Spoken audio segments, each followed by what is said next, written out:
Hello అండి, అందరికీ welcome to పుచ్చు స్పెషల్ డిషెస్. ఎక్కువ మసాలాలు, అసలే మసాలాలు లేకుండా టమోటా ఉడికించిన కోడిగుడ్డు కూర ఎలా చేసుకోవాలో చూపిస్తున్నాను.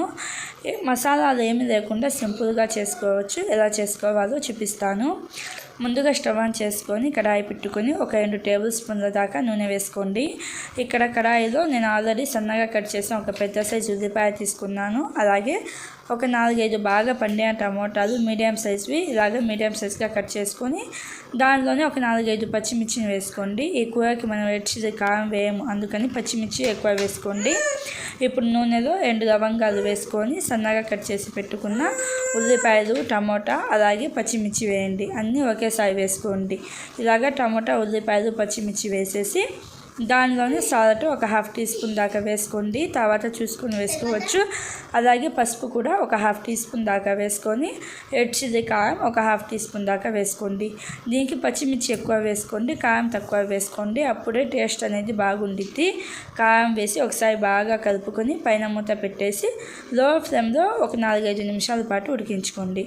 తర్వాత సన్నగా కట్ చేసాం కొత్తిమీర అలాగే కరివేపాకును కూడా సన్నగా కట్ చేసుకుని వేసుకోండి. రుచి బాగుండిద్ది.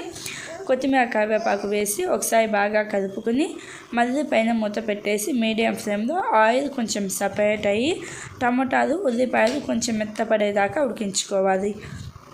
టమోటాలు, ఉల్లిపాయలు మెత్తపడ్డ తర్వాత అల్లం ఒకటి పైన తొక్క తీసి ఇలాగా మెత్తని పేస్ట్ లాగా చేసుకున్నది 1 టీ స్పూన్ దాకా వేసుకోండి.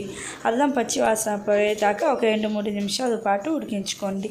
అల్లం పచ్చి వాసన పోయే లోపల 4-5 కోడిగుడ్లను ఉడికించుకొని పైన ఉన్న పెంకు తీసేసి ఇలాగా ఒక 4-5 ఘాట్లు వేసుకోండి. ఘాట్లు వేసుకున్నాం కదా, ఇక్కడ టమోటాలు, ఉల్లిపాయలు కూడా మెత్తగా ఉడికిపోయాయి. దీనిలో మనం ఘాట్లు వేసుకున్న కోడిగుడ్లు వేసుకోండి. కోడిగుడ్లు వేసుకొని ఈ టమాటా, ఉల్లిపాయల గ్రేవీ ఉంటుంది కదా, ఆ గ్రేవీ అనేది కోడిగుడ్ల మీదుగా ఇలాగ కొంచెం వేయండి. గరిటెతో ఇలాగా కోడిగుడ్లు మొత్తం కూరతో కవర్ అయ్యేటట్టు ఇలాగ వేసుకోండి. వేసుకొని ఉప్పు, కారం సరిపోయిందో లేదో చూసుకొని పడితే అడ్జస్ట్ చేసుకోండి. నాకైతే ఉప్పు ఇంకొంచెం పడింది. ఉప్పు ఇంకొంచెం వేసుకొని లైట్గా కలపండి.